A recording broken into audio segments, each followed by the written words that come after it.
धाराशिव जिल्ह्यातील 8 पंचायत समिती सभापती पदांसाठी झालेल्या निवडणुकीत उमरगा पंचायत समितीच्या सभापतीपदी अनुसूचित जातीसाठी राखीव असलेल्या जागेवर शिवसेना शिंदे गट पक्षाच्या आकांक्षा चौगुले यांची बिनविरोध निवड झाली आहे। सभापती पदासाठी शिवसेनेकडून माजी आमदार ज्ञानराज चौगुले यांच्या कन्या आकांक्षा चौगुले यांचे नाव पुढे करण्यात आले होते, तर भाजपकडून जिल्हा बँकेचे माजी उपाध्यक्ष कैलास शिंदे इच्छुक होते। मात्र शिवसेना आणि काँग्रेस पक्षाने बहुमतासाठी आवश्यक असलेला काकडा गाठत आकांक्षा चौगुले यांची बिनविरोध निवड निश्चित केली। उपसभापती पदासाठी झालेल्या निवडणुकीत अपक्ष सदस्य रेखा इंगळे यांनी भाजपचे दगडू पाटील यांचा 3 मतांनी पराभव करून विजय मिळवला।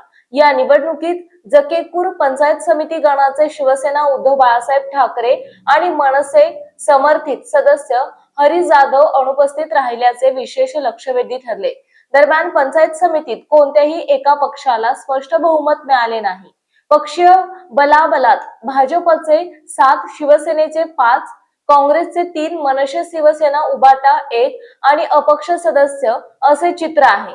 जीटीव्ही मराठी जनतेचा बुलंद आवाज न्यूज चॅनलचे मुख्य संपादक विशाल देशमुख, तालुका उमरगा, जिल्हा धाराशिव।